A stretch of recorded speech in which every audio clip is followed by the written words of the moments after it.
Yes, dear students, now we shall study chapter 2 of class 10th.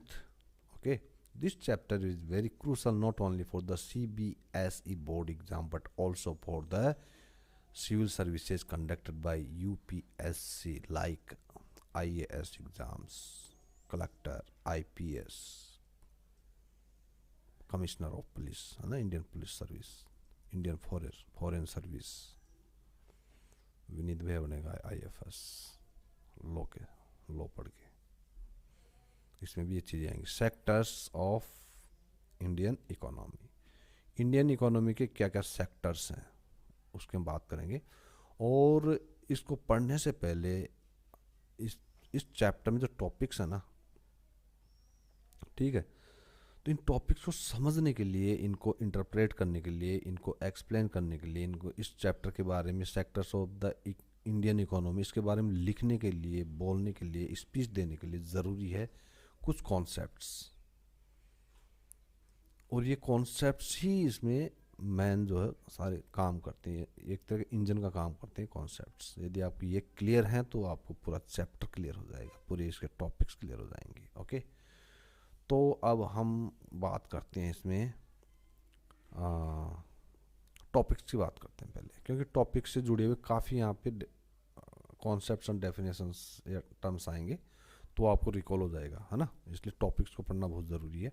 तो देखो, इसमें हम पढ़ेंगे इंट्रोडक्शन इसका, इकोनॉमिक एक्टिविटीज़ का, कॉमन और कॉमन ऑब्जर्वेशन करेंगे किसका, एक्टिविटीज़, किससे, ग्रुपिंग से, बाय ग्रुपिंग। ओके, अब ये देखो, dependence on natural factors like climate, sunshine, ये प्राइमरी है। ये दोनों जो है ना, ये जो दोनों जो नेचुरल फैक्टर्स हैं, क्लाइमेट और सनशाइन, जिनके ऊपर हम डिपेंडेंट रहते हैं, ये प्राइमरी है। फिर होता है डिपेंडेंस ऑन प्राइमरी, ये जो प्राइमरी आपके ऊपर है ना, इनको बोलते हैं सेकेंडरी। आप जो प्राइमरी जो ये चीज़ें हैं, क्लाइमेट, इनके ऊपर आप प्राइमरी सेक्टर पे आप डिपेंड रहते हैं, तो आपका हो गया सेकेंडरी। फिर डिपेंडेंस ऑन बोथ, आप दोनों पे डिपेंडेंट हो, प्राइमरी के ऊपर भी और सेकेंडरी के ऊपर भी, तो ये आएगा tertiary. Okay, tertiary activities covered by the primary sector, secondary sector and tertiary sectors. देखा, तो हमने, हमारा चैप्टर क्या था, ये देखो, sectors of the Indian economy. तो कितने सेक्टर्स आप दिख रहे हैं, primary, secondary and tertiary sectors. अब देखिए, अब आगे हम देखते हैं, क्लासिफिकेशन करेंगे किसका, और किसके बेस, तो क्लासिफिकेशन किसके बेसिस पे, on the basis of human needs, human की क्या क्या नीड्स हैं, उसके यूज के बेस पे, और उसके एप्लीकेशंस के बेस पे, और इंटर डिपेंडेंस के बेस पर। ठीक है, फिर हम करेंगे meaning of comparison, counting, historical changes in sectors, reasons for rise in tertiary sector, contribution of each in employment generation. जो तीनों सेक्टर्स हैं उनमें उनका क्या रोल है, कंट्रीब्यूशन है एम्प्लॉयमेंट जनरेशन में, एम्प्लॉयमेंट क्रिएशन में, क्रिएट करने में, वो हम देखेंगे, है ना। और क्या देखेंगे हम, टाइप्स देखेंगे, टाइप्स किसके, टाइप्स ऑफ अनएम्प्लॉयमेंट, भाई अनएम्प्लॉयमेंट कितनी तरह का होता है। फिर हम मेथड की बात करेंगे, method to create more employment, किस तरह से और एम्प्लॉयमेंट बढ़ाया जाए। फिर grading, utility and valuation etcetera, ये सब हम पढ़ेंगे।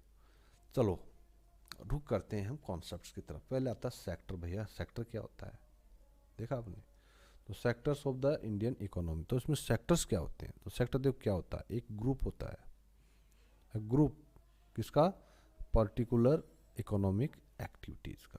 तो कितने ग्रुप्स हैं, 3 groups are there, primary, secondary and tertiary sector, tertiary group और है, ठीक है, यह लिखा नहीं, इसमें 3 ग्रुप होते हैं। अब हम बात करते हैं सर्विस सेक्टर की, जो टर्शियरी इसमें आता है, सर्विस सेक्टर इसमें आता है, टर्शियरी सेक्टर। ओके, देखो टर्शियरी सेक्टर, देखो क्या है ये, इसमें क्या आएगा, all kinds of economic activities, सारी तरह की इकोनॉमिक एक्टिविटीज आएगी जो वर्द है, मतलब योग्य किसके लिए, एक्सचेंज इन मनी, जिसको मनी में हम एक्सचेंज कर सकते हैं, और जो कैटर टू ह्यूमन नीड्स, जो ह्यूमन नीड्स की आवश्यकताओं को पूरी करती है, और वो क्या है, ऑफ पब्लिक यूटिलिटी, जनता के उपयोग की भी वो होती है। ठीक है, कहाँ, विद इन, अंदर, इवन आउटसाइड द कंट्री, एक देश के अंदर और बाहर दोनों जगह वो इस तरह से मतलब पब्लिक यूटिलिटी की नीड को पूरा करती है। कैसे, through enter state and international trade.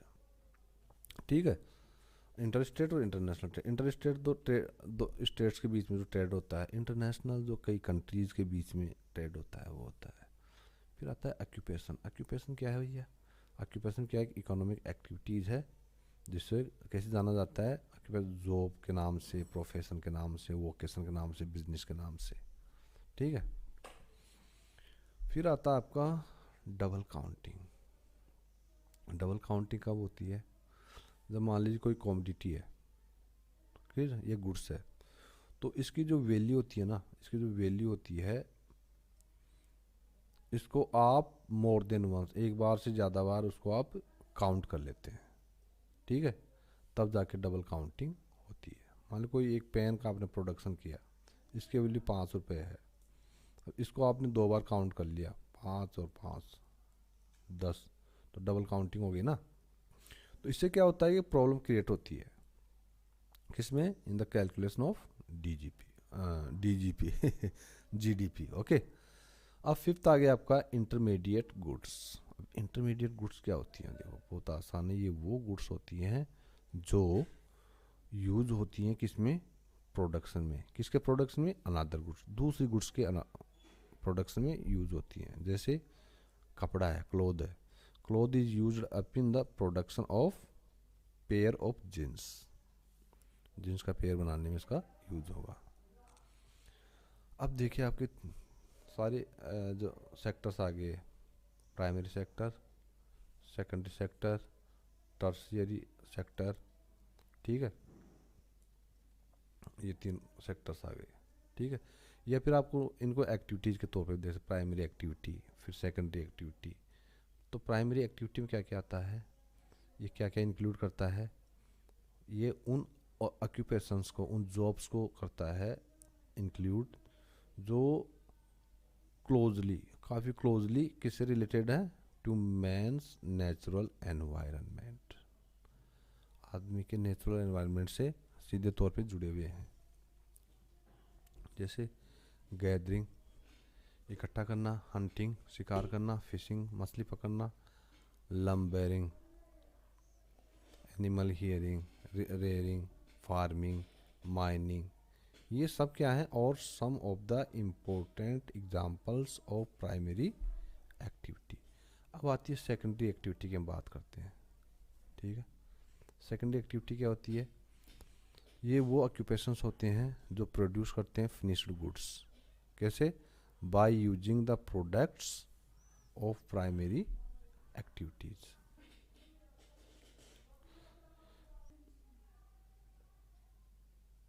Yes, तो जो सेकेंडरी एक्टिविटी जो उसमें होती है, उसमें जो ऑक्यूपेशंस होते हैं वो प्रोड्यूस करते हैं फिनिश्ड गुड्स। कैसे, by using products of primary activities, primary activities के जो भी प्रोडक्ट्स हैं इनको यूज़ करके फिर ये फिनिश्ड गुड्स बनाते हैं सेकेंडरी में।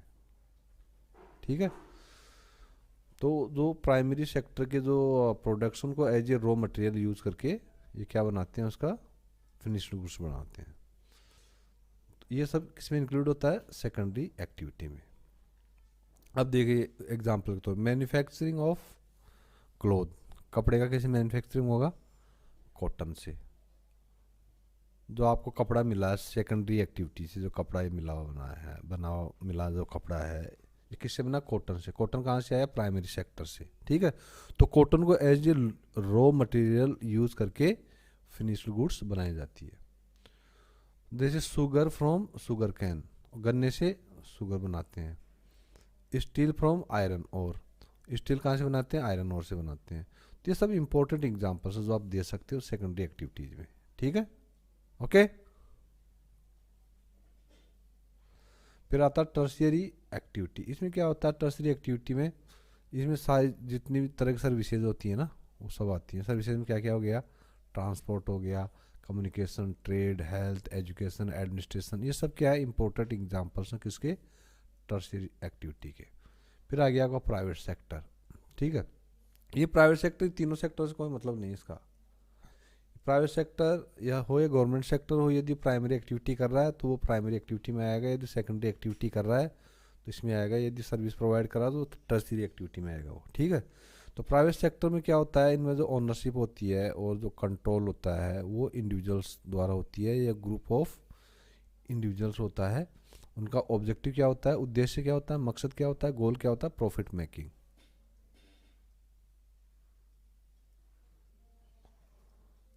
अब नेक्स्ट आ गया अपना public sector. Private one public sector, वो सेम वही चीज़ होगी, इसमें कंट्रोल और ओनरशिप किसका होगा, इसमें गवर्नमेंट का होता है। और इसका उद्देश्य क्या होता है, देखो ये एम, उसका एम बोल दीजिए आप या ऑब्जेक्टिव बोल दीजिए, जो वहाँ लिखा हुआ था। आप ऑब्जेक्टिव नहीं लिखना चाहते हैं तो आप ये लिख सकते हैं एम, ठीक है। इसका एम होता है सोशल वेलफेयर, आमतौर पे सोशल वेलफेयर, सामाजिक कल्याण। 11 नंबर इंपॉर्टेंट वही है नरेगा 2005, ये क्या है, तो ये तो national rural employment guarantee act, okay. तो ये यूपीए गवर्नमेंट के दौरान आया था, जो कांग्रेस के टाइम में जो यूपीए वो इस कानून को लेके आई थी। तो इसके अंदर में क्या होता है, जो ऑल दोज विलेजर्स, वो सारे गांववासी जो are who are able to stand in need of work, जो काम करने के योग्य हैं, विलेजर्स जो काम करना चाहते हैं, उनको 100 डेज के एम्प्लॉयमेंट की या रोज़गार की उनको गारंटी दी जाती है। भाई एक साल में 1 ईयर में आपको 100 डेज का काम हम पक्का देंगे, इसकी गारंटी देते हैं। इससे बहुत लोगों का भला होता है इससे, ठीक है। गारंटी कौन देती है, गवर्नमेंट देती है। यदि if government fails to provide employment, यदि गवर्नमेंट फेल हो जाती है तो क्या करेगी, इट विल क्या करेगी, it will have to give unemployment allowance, तो ये बेरोजगारी भत्ता देगी, क्या देगी, बेरोजगारी भत्ता देगी लोगों को। फिर आता है आपका ऑर्गेनाइज्ड सेक्टर।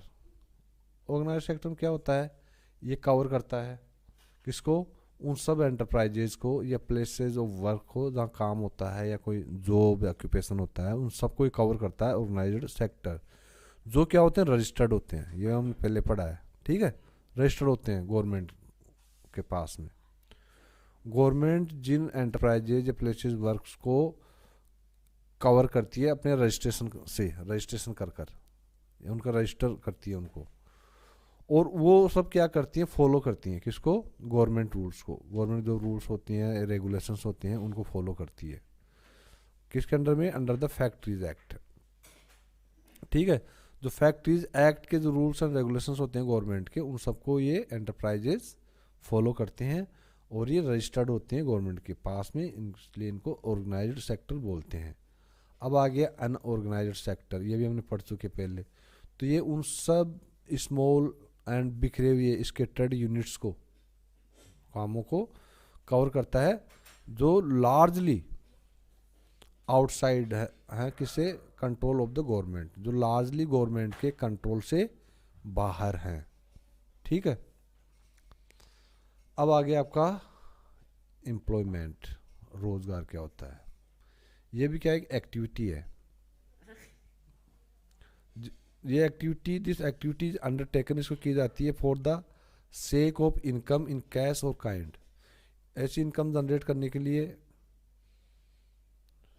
इस एक्टिविटी को किया जाता है, या तो इसको आप कैश मिले या कोई सामान मिले, है ना।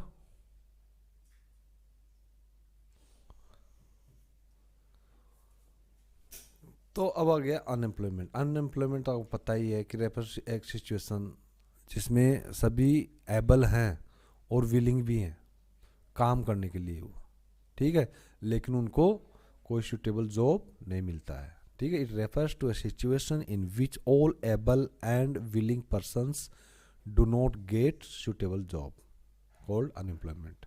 अब होता है सीजनल अनएम्प्लॉयमेंट। सीजनल क्या होता है, जब भी चेंज इन सीजन होगा, सीजन में चेंज हो जाएगा तो एम्प्लॉयमेंट ख़त्म हो जाएगा, फिर सीजन आएगा जिसमें एम्प्लॉयमेंट कर सकते हैं तो फिर एम्प्लॉयमेंट चालू, जैसे सीजन चेंज एम्प्लॉयमेंट बंद, तो उसको सीजनल बोलते हैं, सीजनल अनएम्प्लॉयमेंट बोलते हैं।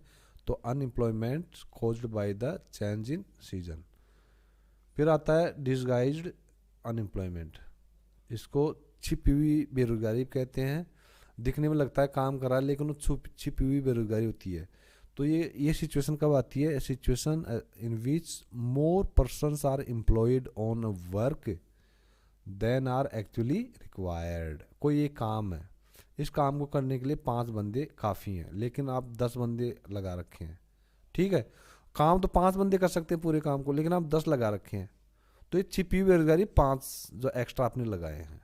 यदि आप 5 एक्स्ट्रा के नहीं लगाते तब ये 5 भी इसको कर सकते थे, लेकिन आप 10 लगा रखे हैं, 5 एक्स्ट्रा लगा रखे हैं, तो ये छिपी बेरोजगारी का ये एक हिस्सा है।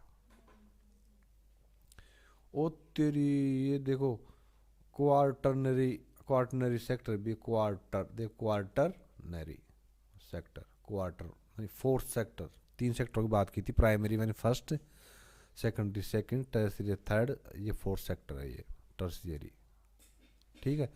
ये क्या है भैया, ये भी ग्रुप है किसका, इकोनॉमिक एक्टिविटीज़ का, दैट रिक्वायर हाई इंटेलिजेंस, जिसके लिए बहुत हाई इंटेलिजेंस की ज़रूरत पड़ती है और इनिशिएशन की ज़रूरत पड़ती है, शुरुआत करने की, मतलब इनिशिएट बोलते हैं, इनिशिएट करो, तो इनिशिएट को बोलते हैं, इनिशिएट से बना है इनिशिएशन। इनिशिएट का स्पेलिंग हुआ है INI, इनिशिएट, TIATE, इनिशिएट बना है इनिशिएशन, ओके। तो it requires high intelligence initiation as also thought study भी चाहिए पूरी, मतलब पूरी सोचो, स्टडी करो फिर सोचो, ये भी चाहिए इसमें, मतलब काफ़ी पूरी प्लानिंग इसमें यार। अपॉन द 3 सेक्टर्स, जो शुरू के 3 सेक्टर्स है उनको काफ़ी सोचो, उन पर थिंक करो, खूब सारे जब जब आप थिंकिंग कर लो तो फिर स्टडी करो, है ना, मतलब सोच के पूरा, मतलब कैलकुलेटिव होकर जुडिशियली आपको स्टडी करना होता है 3 सेक्टर्स को, to make them more viable, उनको और वायबल बनाने के लिए, एफिशिएंट बनाने के लिए और प्रोडक्टिव बनाने के लिए, ठीक है। किससे ज़्यादा, than these are in existing material form. It is, ये कह रहा है कि जो तीनों सेक्टर्स हैं जो शुरू में जैसे काम कर रहे थे, उन जिस लेवल पे काम कर रहे थे उस लेवल को और ज़्यादा प्रोडक्टिव बनाना है, इनको और ज़्यादा एफिशिएंट बनाना है, इनको और ज़्यादा वायबल बनाना है, ठीक है। तो इसमें क्वार्टर सेक्टर में क्या क्या आ गया, एग्जाम्पल के तौर पे technical know how, technical advancement हो गई, टेक्निक्स, फिर आता है आपका फ्रेमवर्क, रोड मैप, ठीक है, फिर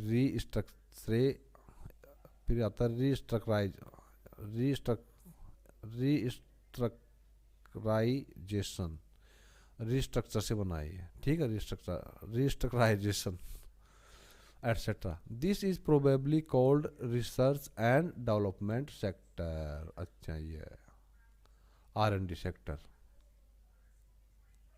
ठीक है। फिर आगे आपका इंटरडिपेंडेंस, ये क्या होता है कि जो इंटीग्रल और इंसेपरेबल लिंक बिटवीन और among different units or fractions of whole in which one remains inert if another is not added to the same. Example के लिए, interdependence of 2 words upon the brain while writing।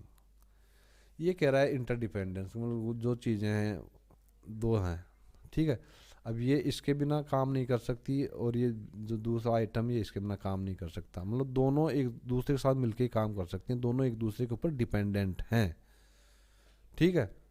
तो एक तो है integral means वो होते हैं जो उनको सेपरेट नहीं किया जा सके, इंटीग्रल बोले तो इसका मीनिंग होता है इनसेपरेबल, ठीक है, दोनों सिनोनिम है, इंटीग्रल और इनसेपरेबल। तो इंटीग्रल मीन्स इनसेपरेबल, जिनको सेपरेट नहीं किया जा सके। ऐसा लिंक जो इनसेपरेबल है, जो इंटीग्रल है, ठीक है। वो लिंक इनके बीच में है, बिटवीन या अमंग डिफरेंट यूनिट्स। ये यूनिट्स दो भी हो सकती हैं, दो से अधिक भी हो सकती हैं। तो दो हैं तो बिटवीन यूज हो जाएगा, और दो से ज़्यादा है तो अमंग का यूज होगा। ये आपको पता ही है ना। किसी चीज़ का हमें डिस्ट्रीब्यूशन करना हो, दो दो के बीच में करो, बिटवीन यूज करोगे, ठीक है। Ram gave two distributed to सेव्स बिटवीन टू स्टूडेंट्स, यहाँ बिटवीन आ गया। Ram distributed sweets among students, ठीक है। अमंग 3 स्टूडेंट्स, 4 स्टूडेंट्स, कितने भी, तो अमंग आएगा। तो एक जो इंटीग्रल या इनसेपरेबल लिंक होता है बिटवीन और अमंग डिफरेंट यूनिट्स या फ्रैक्शंस, भाई अलग अलग यूनिट या फ्रैक्शंस, ठीक है। ऑफ द होल, किसी भी एक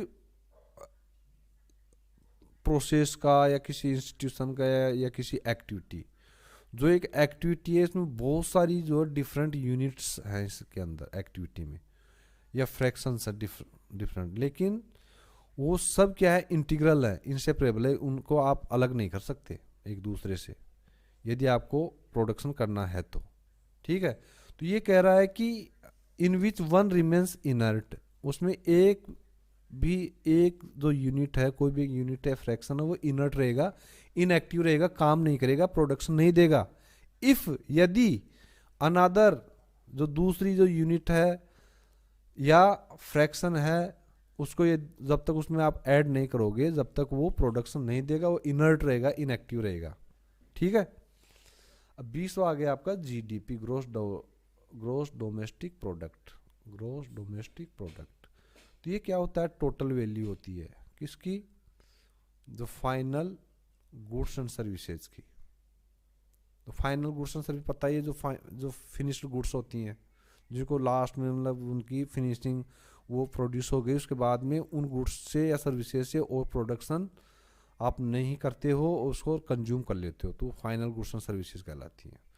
तो जो फाइनल गुड्स एंड सर्विसेज, जो जिनका प्रोडक्शन आपने किया है, जो प्रोड्यूस हुई हैं एक ईयर में, उनकी टोटल वैल्यू कहाँ पर, विद इन ए कंट्री और नेशन, एक देश या राष्ट्र में एक साल में जो final goods and services produce हुई है, उनकी टोटल वैल्यू, ठीक है। अच्छा, और ये क्या इंक्लूड करता है, इट इंक्लूड्स क्या, कंट्रीब्यूशन ऑफ ऑल सेक्टर्स, इसमें सारे सेक्टर्स का कंट्रीब्यूशन को ये इंक्लूड करता है, चाहे जो वो फाइनल जो गुड्स हैं वो चाहे प्राइमरी सेक्टर ने पैदा की हो या सेकेंडरी सेक्टर से पैदा हुई हो, या फिर सर्विसेज जो कि टर्सरी सेक्टर में आती हैं, वो इकोनॉमिक, इस सबको ये इंक्लूड करता है।